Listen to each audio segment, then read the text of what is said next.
Bonjour à tous. Dans cette sixième vidéo en quelques clics, je vais vous montrer comment paramétrer la fabrication d'un produit que vous désirez sous-traiter. Pour cela, j'ai créé une base de données avec les modules achat et vente, ainsi que inventaire ou stock, tout dépend comment ce module apparaît au niveau de son nom, ainsi que le module fabrication. Avant de vous lancer dans le paramétrage, vous devez d'abord, dans les paramètres, cocher certaines fonctions. Dans le module fabrication, vous devez cocher sous-traitance pour pouvoir sous-traiter certains de vos produits.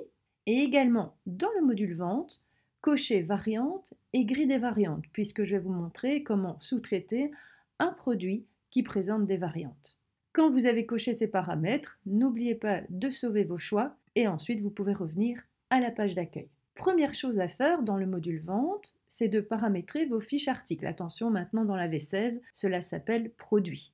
Pour l'illustration, j'ai créé 3 fiches articles, car je vais vous montrer comment sous-traiter des portes dites personnalisées, c'est-à-dire des portes qui pourraient être peintes pour votre client s'il le désire, mais cette peinture, vous allez la sous-traiter. Pour cette sous-traitance, d'ailleurs, vous allez fournir les matières premières à votre sous-traitant, à savoir la porte et la peinture. Dans la fiche article de la porte, vous devez opter pour un produit stockable, ce qui va nous permettre d'automatiser nos réapprovisionnements sur base de nos ventes. J'ai opté pour une politique de facturation sur les quantités commandées. J'ai fixé un coût de 30 et un prix de vente de 100. Je n'ai pas de variante pour cette porte standard. Dans les ventes, comme je vous l'ai déjà expliqué, vous pouvez envisager dans le devis de proposer un produit optionnel. Dans le module achat, attention, pour automatiser vos approvisionnements sur base de vos ventes, il est indispensable d'identifier un fournisseur auprès duquel j'achète la porte au prix de 30 euros. Attention, dans l'onglet inventaire qui s'appelle aussi stock, tout dépend de la version dans laquelle vous travaillez, là vous devez être attentif aux routes que vous allez choisir. Donc non seulement c'est une porte que vous allez acheter, mais qui pourra également réapprovisionner le sous-traitant sur demande. À partir du moment où vous avez coché dans les paramètres la sous-traitance, cette route va maintenant apparaître dans vos fiches articles. Et pour terminer, j'ai également envisagé une règle d'approvisionnement en optant pour une route préférée achetée auprès du fournisseur porte. Et comme je vous l'ai montré dans la vidéo précédente, on peut aussi envisager de fixer des limites au niveau du stock pour disposer d'unités stock en fonction de vos besoins. Je retourne sur ma fiche article et je vais maintenant aller dans la fiche de la peinture. Même chose, produit stockable, j'ai proposé un prix de vente, mais cette fois-ci avec des variantes puisque je peux envisager pour ma porte que je vais personnaliser des couleurs bleu et rouge. Je rappelle, ces variantes se retrouvent ensuite dans votre bouton intelligent puisqu'elles vont générer des fiches articles uniques en fonction ici de la couleur et pour chaque variante, je peux déterminer un coût ainsi que d'autres données spécifiques à ce produit. Je rappelle, le prix de vente se base sur la fiche de base et si vous voulez configurer un prix différent, il suffit d'aller ajouter le supplément de prix dans la fiche concernée. Dans l'onglet achat, même chose, je vais indiquer un fournisseur. Pour l'illustration, j'ai pris le même, ce qui facilitera les demandes de prix. Au niveau de l'inventaire, même chose, acheter et réapprovisionner le sous-traitant sur demande. Étant donné que cette peinture se décline en 2 variantes, je vais devoir gérer 2 règles de réapprovisionnement, une pour la peinture bleue et une pour la peinture rouge. Même chose, route préférée achetée et fournisseur porte. Allons maintenant dans la fiche du produit qui fera l'objet de la sous-traitance, puisqu'effectivement, vous pouvez vendre des portes, vous pouvez vendre de la peinture, mais vous pouvez aussi vendre des portes personnalisées, c'est-à-dire proposer au client la porte qu'il a achetée avec la peinture de son choix. Peinture qui sera sous-traitée auprès du fournisseur Déco SA dans mon exemple. Même chose, je prends un produit stockable, une politique de facturation sur les quantités commandées et le prix de vente, je me suis simplement inspirée du prix que va générer la nomenclature. Puisqu'effectivement, étant donné que nous allons travailler avec ce produit en sous-traitance, nous allons proposer au sous-traitant les matières premières pour qu'il puisse peindre la porte que nous avons vendue. Dans mes variantes, j'ai indiqué également la caractéristique couleur avec les mêmes couleurs que j'ai identifiées dans ma fiche article peinture. Attention dans les achats, nous allons indiquer le fournisseur, c'est-à-dire le sous-traitant avec lequel nous allons travailler, et celui-ci, par porte peinte, il va me demander un prix de 25 €. Attention, je vais enlever ici le délai de livraison pour ne pas être bloqué dans la réception des produits que le sous-traitant va me remettre dès qu'il aura terminé de peindre cette porte. Vous comprendrez plus précisément cette option dans quelques instants.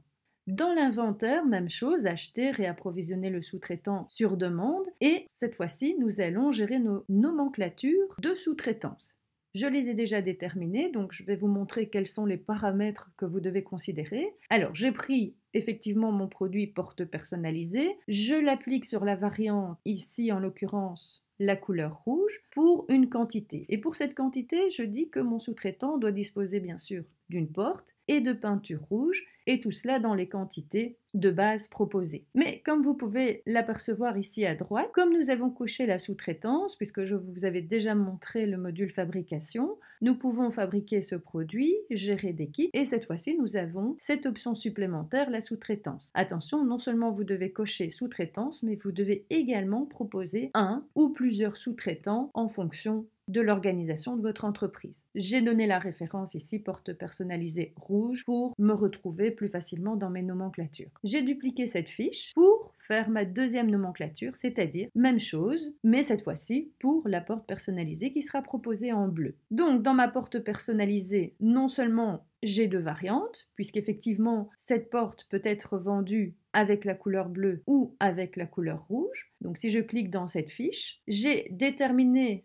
le prix depuis ma nomenclature, ce qui m'a occasionné un coût de 60 €, et j'ai décidé de vendre ce produit en doublant tout simplement son prix. C'est la raison pour laquelle vous retrouvez ici dans les informations générales un prix de vente de 120. Nous avons identifié deux nomenclatures, mais nous devons aussi dès lors envisager deux règles de réapprovisionnement. Attention, nous devons envisager une règle de réapprovisionnement pour chaque porte personnalisée en fonction de sa couleur. Et attention, la route préférée cette fois-ci ne sera pas acheter, mais réapprovisionner le sous-traitant sur demande. Maintenant que tous ces produits ont été paramétrés, nous pouvons lancer un devis. Je vais dans Commande, Devis, Créer, et là je vais supposer que je vends au client cette porte personnalisée.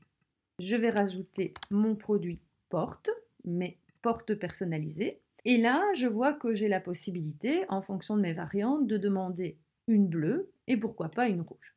Je vais confirmer. Petite précision, dans ma porte personnalisée, c'est-à-dire dans la fiche, au niveau des variantes, j'ai cliqué sur grille des variantes du produit, ce qui me permet d'avoir cette grille qui apparaît et donc vous permettre de sélectionner directement les variantes dont vous avez besoin. C'est un peu plus facile que si vous prenez le configurateur de produit, mais je vous invite à le tester pour voir les différences comme je l'ai déjà fait dans une autre vidéo. Je retourne dans mon devis, je vais le confirmer. Alors bien entendu, pour l'instant, je n'ai rien à livrer puisque ma porte doit seulement être mise en peinture, mais en confirmant ce devis, automatiquement, Odoo a généré dans mon module achat une demande de prix auprès de mon sous-traitant. Je vais l'ouvrir. Cette demande de prix pour la sous-traitance comprend les deux portes que je viens de vendre et que je vais maintenant confirmer. En confirmant cette demande de prix, nous voyons que nous avons maintenant deux camions qui apparaissent. Jusqu'à maintenant, nous avons travaillé uniquement avec un bouton intelligent qui gère directement nos bons de réception. Mais étant donné que nous avons maintenant une sous-traitance, eh bien l'idée de ce camion réapprovisionnement, c'est de livrer le sous-traitant. Mais avant de continuer ce flux, je vais retourner dans mes demandes de prix et vous allez constater que comme j'ai automatisé mes réapprovisionnements sur base de mes ventes, avec mes règles d'approvisionnement, eh bien automatiquement, Odoo génère également une demande de prix pour mes matières premières. Donc deux portes, une peinture bleue et une peinture rouge. Donc je vais confirmer tout d'abord la réception de mes matières premières. Donc je vais dans mon bon de réception, je copie les quantités et je valide celui-ci. Ce qui va me permettre maintenant de disposer des matières premières nécessaires pour pouvoir réapprovisionner mon sous-traitant. Alors, je peux, puisque je suis admin, directement passer par ce bouton intelligent, ou tout simplement, je vais, cette fois-ci, dans mon module stock. Et là, j'ai une nouvelle fonction qui apparaît maintenant dans ce module, c'est-à-dire réapprovisionner le sous-traitant. Je vais cliquer sur les deux à traiter, puisque nous avons une porte bleue et une porte rouge. Je clique sur la ligne, et là, je vois que nous n'avons plus in ou out. Donc là, on est plutôt dans un code de sous-traitance. Nous pouvons retourner à l'origine du bon de commande. Et l'idée ici, bien sûr, c'est de livrer votre sous-traitant. Donc celui-ci va recevoir une porte, une peinture bleue pour pouvoir peindre la peinture bleue. Je copie les quantités et je valide. Donc là, mon sous-traitant vient d'être livré de la porte et de la peinture bleue. Je vais faire la même chose au niveau maintenant de la porte rouge. Je vais quand même cliquer sur le bouton intelligent pour que vous voyez le lien qui s'opère. Donc on revient sur notre demande de prix, notre purchase order. Je reviens sur ma ligne de sous-traitance, je copie les quantités et je valide. Et alors maintenant, dans l'aperçu de stock, je n'ai plus de réappro de sous-traitant à gérer puisque cela vient d'être fait. Que se passe-t-il maintenant ? Eh bien, j'attends sagement que mon sous-traitant termine ce travail, c'est-à-dire l'impeinture des deux portes qui ont été vendues. Je retourne dans mes achats, dans mon PO relatif à mon sous-traitant. Donc je vois maintenant que mes réapprovisionnements sont effectivement faits et j'attends de recevoir maintenant le travail terminé. C'est ce que je vais faire, donc soit via le module stock, soit via ce bouton intelligent. Et là, dans cette demande de prix, nous avons un bouton enregistrer les composants, ce qui va permettre à la réception de ceci de gérer l'impact de vos matières premières dans le stock, puisque nous sommes ici dans le cadre d'une fabrication par un sous-traitant. Donc je vais mettre que j'ai bien réceptionné une porte bleue, ce qui va me permettre, en faisant Enter, d'enregistrer cette production. Donc c'est-à-dire que je vais pouvoir maintenant disposer d'une porte bleue en stock. J'enregistre la production. Donc là, je vois qu'on a enregistré les composants qui ont été sous-traités. Donc on reçoit ici un récapitulatif des éléments qui ont effectivement été réservés et consommés. Je retourne dans mon bon de réception. Et je vais faire la même chose pour ma porte rouge. J'enregistre les composants.